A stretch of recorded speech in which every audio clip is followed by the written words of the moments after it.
Nah, ibu-ibu yang saya cintai, pada kesempatan ini tidak banyak yang ingin saya sampaikan berkaitan dengan materi pengajian.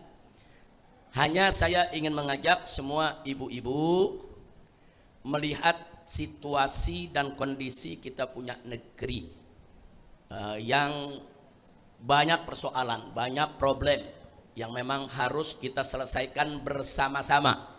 Tidak melulu kita mengandalkan pemerintah, tapi kita harus kompak, harus bekerja sama bahu-membahu mengatasi segala problem yang terjadi di kita punya negeri. Nah, salah satu kiat yang paling utama yang diberikan oleh Nabi buat kita semua untuk menghadapi, jangan sampai kita mendapatkan azab, mendapatkan musibah, mendapatkan aneka ragam bencana akibat merajalelanya kemunkaran, merajalelanya kemaksiatan, banyaknya LGBT di mana-mana, merajalelanya korupsi, banyak orang-orang yang jahat, saudara. Jadi memang kezaliman dan kejahatan-kejahatan yang ada di sekitar kita itu secara otomatis bisa mengundang murka Allah. Nah, kalau Allah sudah murka akan ada bencana. Kalau bencana datang, semuanya akan kena.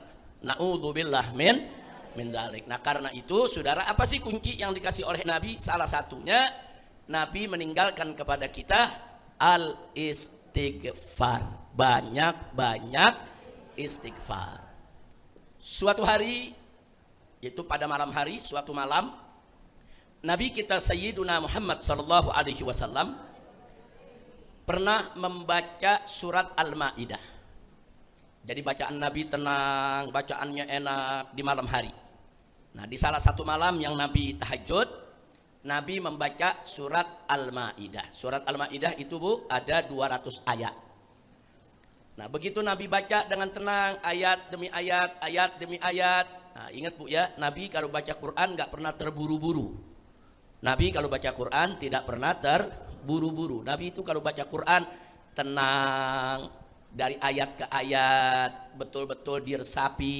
Nah, itu yang patut dicontoh oleh umatnya, insya Allah. Nah, begitu Nabi sampai ke ayat 118, dalam satu riwayat diceritakan, ayat itu berbunyi, saudara, tentang doanya Nabi Isa alaihissalam. Tatkala Nabi Isa mengatakan kepada Allah subhanahu wa ta'ala, in tu'adzibhum fa innahum ibadu, wa in takfir lahum fa innaka antal azizul hakim. Jadi ini ayat Al-Quran, firman Allah. Allah sedang menceritakan doanya Nabi Isa alaihis salam. Jadi begitu sampai ayat ini, Nabi berhenti. Terus Nabi ulangi lagi pembacaan ayat tersebut. In tu'adzibhum fa innahum ibadu, wa in takfir lahum fa innaka antal azizul hakim. Nabi berhenti lagi. Kemudian diulangi lagi oleh Nabi ayat tersebut sampai Nabi meneteskan air mata sambil mengangkat kedua tangan memohon kepada Allah, ya Rabb ummati ummati. Ya Allah, bagaimana aku punya umat? Umatku ya Allah, tolong aku punya umat. Jadi ada apa dengan ayat tadi, saudara? Ayat tadi berkenaan tatkala Nabi Allah Isa alaihissalam, kita tahu bagaimana penderitaan Nabi Isa. Dicaci, dicerca, difitnah, dimusuhi, saudara. Bahkan mau dibunuh oleh Bani Israel, saudara. Nah, ketika umat Nabi Isa sudah kelewat batas melawan Nabi, saudara, memang karakter daripada bangsa Israel ini selalu melawan para Nabi. Nabi dilawan, Nabi dihina, Nabi disiksa, Nabi dibunuh, saudara. Nah, ternyata Nabi Isa alaihissalam pun mengalami hal serupa sebagaimana dialami oleh nabi-nabi Bani Israel sebelumnya. Nah, kali ini, saudara, kejahatan yang dilakukan, kebiadaban yang dilakukan oleh umat Nabi Isa sudah kelewat batas. Akhirnya Nabi Isa, saudara, berserah diri kepada Allah dengan doanya tadi, in tu'adzibhum fa innahum ibadu. Ya Allah, kalau kau mau azab mereka, maka mereka adalah hamba-hambamu juga. Wa in takfir lahum, tapi kalau engkau mau mengampuni mereka, memaafkan mereka, fa innaka antal azizul hakim, maka sesungguhnya engkau maha mulia, lagi maha bijaksana. Jadi artinya saudara, Nabi Musa udah pasrahkan kepada Allah, mau diapain itu umat. Nah ini yang membuat Nabi terhenyak, sedih, nangis. Kenapa Nabi nangis? Karena Nabi juga menghadapi umatnya.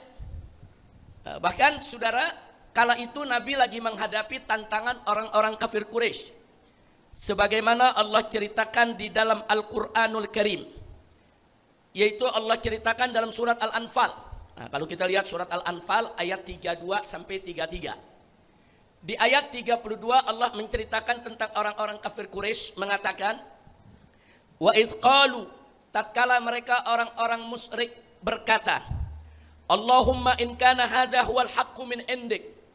Ya Allah, andai kata ini yang dibawa oleh Muhammad adalah sesuatu yang hak, sesuatu yang benar yang datang darimu, fa amtir alaina hijaratan minas sama', maka berikan kami hujan batu dari langit. Wa'tina bi'adzabin alim, dan datangkan kepada kami azab yang pedih. Artinya, saudara, orang-orang kafir Quraisy, orang-orang musyrik nantang Nabi, saudara, enggak percaya. Sampai-sampai mereka berkata, ya Allah, kalau Muhammad itu benar, turunin hujan batu buat kami semua di sini. Turunin hujan batu, berikan kepada kami azab yang pedih. Nah, sebagaimana pernah terjadi di zaman umat-umat sebelumnya. Nah, di sini saudara, Nabi terhenyak. Jadi ada kaitannya. Dalam ayat tadi ada sejarah di mana Nabi Isa akhirnya menyerahkan umatnya kepada Allah, mau diapain aja. Dan Nabi mengingat bagaimana sejarah umat-umat terdahulu banyak yang dihancurkan oleh Allah. Nah, kali ini ada sekelompok umat Nabi yang tidak beriman kepada Nabi. Karena umat itu ada dua, Bu ya. Umat itu ada dua. Umat Nabi Muhammad itu ada dua. Ada umat dakwah, ada umat istijabah. Nah, umat istijabah artinya umat yang beriman kepada Nabi. Umat dakwah artinya seluruh umat manusia yang wajib beriman kepada Nabi. Baik dia orang Islam maupun bukan Islam. Semuanya wajib beriman kepada Nabi. Itu disebut umat dakwah. Jadi orang-orang kafir Quraisy pun umat dakwah buat Nabi. Emang mereka didakwahkan untuk masuk Islam. Nah kali ini mereka nantang-nantang. Kalau memang Muhammad itu benar, ya Allah turunkan aja hujan batu kepada kami. Berikan aja kami azab yang pedih, saudara. Nah berkaitan dengan ini, kembali kepada surat Al-Ma'idah tadi, Nabi nangis, ya Rabb ummati ummati. Apa maksud Nabi dengan kata ummati ummati? Maksudnya ya Allah, umatku jangan diazab seperti itu. Jadi jangan sampai diazab ada apa namanya gempa bumi, hujan batu, saudara, petir yang menggelegar, menyambar-nyambar, saudara. Nabi nggak mau itu terjadi terhadap umatnya. Walaupun saudara, umat dakwahnya dari kaum musyrikin Mekah sudah menantang-nantang. Nah, kemudian selanjutnya apa yang terjadi, saudara? Nabi ulangi lagi ayat tadi. In tu'adzibhum fa innahum ibaduk wa in taghfir lahum fa innaka antal azizul hakim. Terus Nabi nangis sepanjang malam. Nabi minta ummati ummati ya Rabb.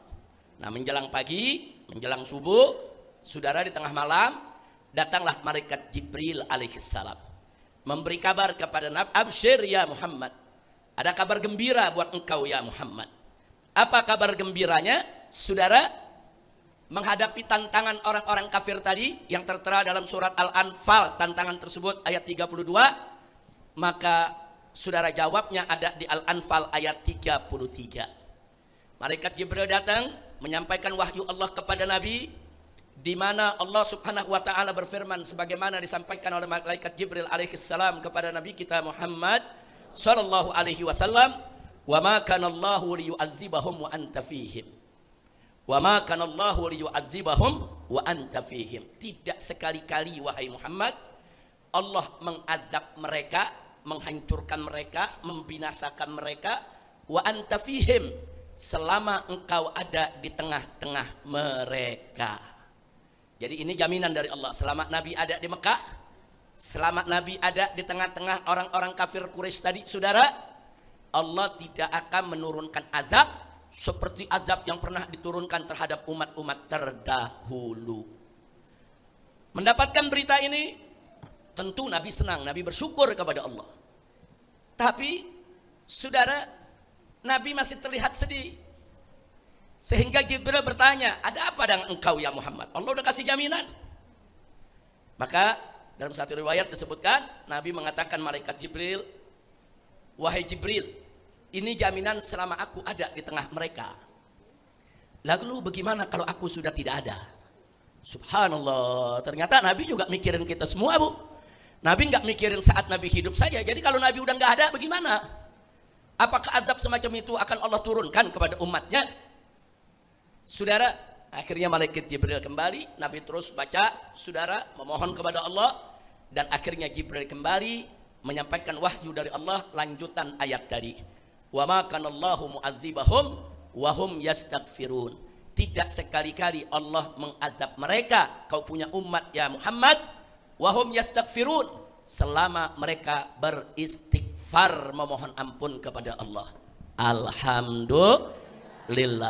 Nah, jadi kita bisa lihat di sini, saudara, ada beberapa hal terjawab untuk kita. Satu, ada yang bertanya, kenapa sih umat Nabi Muhammad di kota Mekah yang begitu kejam, begitu biadab, tapi kok nggak dikirim hujan batu, kok nggak dikirim gempa bumi yang dahsyat atau petir yang menyambar mereka? Kan umat-umat Nabi sebelumnya digitukan oleh Allah. Jawabnya, justru karena itu permohonan Nabi, saudara. Nabi nggak mau umatnya diperlakukan seperti itu, karena Nabi selalu berharap umat tersebut akhirnya sadar untuk masuk ke dalam Islam. Nah, inilah rahmatnya Nabi kita. Makanya Allah mengatakan dalam Al-Quran, wa ma arsalnaka illa rahmatan lil alamin. Jadi salah satu bentuk rahmat yang dimiliki oleh Nabi ini, sampai kepada orang-orang kafir pun, saudara, Nabi punya sikap yang sedemikian rupa. Jangan apalagi kepada umatnya. Kepada orang kafir aja Nabi nggak mau sampai datang balak yang begitu, apalagi umatnya. Yang kedua, saudara, pelajaran juga buat kita, saudara, karena Allah tadi mengatakan, wa ma kanallahu liyu'adzibahum wa anta fihim. Tidaklah Allah mengadab mereka selama engkau ada di tengah-tengah mereka. Nah, di sini juga ada pelajaran buat kita. Karena kalau Allah menjatuhkan azab kepada satu kaum, itu sifatnya umum, semuanya kena. Siapapun yang ada di situ. Mau itu nabi, mau itu wali, mau itu orang soleh. Makanya dulu nabi-nabi yang diutus oleh Allah, sebelum umatnya diazab, nabinya disuruh keluar. Supaya nabinya tidak kena. Nabi Nuh, sebelum Allah kirimkan itu air banjir, air bah yang begitu hebat, Allah perintahkan bikin dulu perahu yang besar. Nah, dan Nabi Nuh ikut. Kenapa? Karena kalau air bah udah datang, semua kena. Mau itu nabi, mau itu keluarga nabi, semua kena. Hanya saja para nabi, saudara, Allah beri kesempatan untuk diselamatkan. Nah, ada yang mereka suruh keluar dulu dari umatnya, baru Allah hancurkan. Ada yang diminta untuk membuat perahu, begitu air bah datang, mereka selamat, saudara. Nah, itu pelajaran buat kita. Makanya selama Nabi ada di Mekah, Allah nggak bakal hancurkan itu kota Mekah. Kenapa? Ada Nabi di sana. Nah, nggak mungkin Allah berikan musibah yang nanti Nabi terkena. Nggak mungkin, saudara. Nah, itu pelajaran yang kedua. Nah, pelajaran yang ketiga yang kita dapatkan di sini, sebagaimana disebutkan oleh Nabi dalam satu hadis, Nabi mengatakan, saudara, di dalam satu riwayat hadis Utsman bin Abil As, bahwa Nabi bersabda alaihi salatu wasalam, au kama qala Nabi, fil ardi amanan. Di atas bumi ini ada dua pengaman, ada dua keamanan. Ana aman, wal istighfaru aman. Aku adalah keamanan untuk umatku, wal istighfar, dan istighfar juga adalah keamanan untuk umatku. Di hadis Nabi yang lain, Nabi katakan, saudara, bahwa selama beliau hidup, umat ada dua keamanan, ada Nabi, ada istighfar.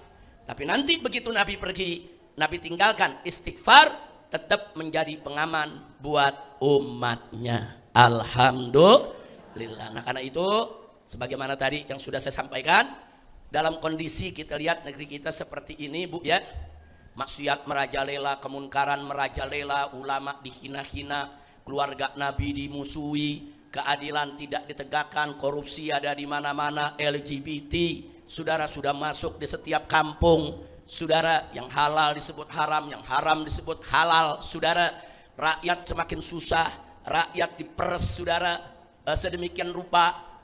Dan kemudian banyak rakyat yang diteror, diintimidasi, dan lain sebagainya, dan lain sebagainya. Kondisi seperti ini merupakan musibah buat umat Islam. Dan kalau ini dibiarkan, musibahnya akan semakin besar, saudara. Dan ini akan mengundang murka Allah. Saya mau tanya sekarang semua, kalau kezaliman merajalela, Allah murka tidak? Maksiat merajalela, Allah murka tidak? LGBT merajalela, Allah murka tidak?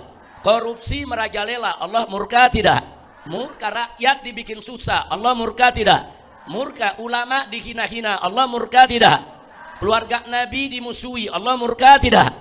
Nah sekarang kalau Allah murka, bencana datang, al-bala yaum, bencana akan mengenai semua orang.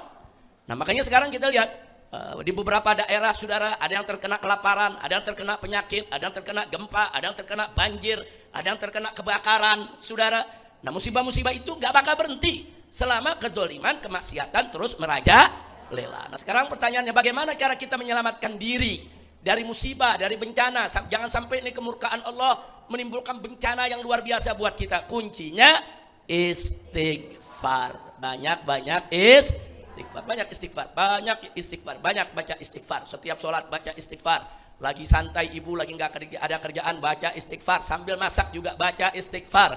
Astagfirullahaladzim. Banyak-banyak baca istighfar. Dan insya Allah dengan banyak istighfar, Allah jauhkan kita dari penyakit, Allah jauhkan kita dari kebakaran, Allah jauhkan kita dari kebanjiran, Allah jauhkan kita dari gempa bumi, Allah jauhkan kita dari penyakit menular, Allah jauhkan kita dari kejahatan-kejahatan yang merajalela, Allah jauhkan keluarga kita dari semua kekejian. Amin ya rabbal alamin. Jadi banyak-banyak istighfar insya Allah. Di samping juga jangan lupa banyak-banyak sholawat buat Nabi kita Muhammad sallallahu alaihi wasallam. Sallu ala nabi.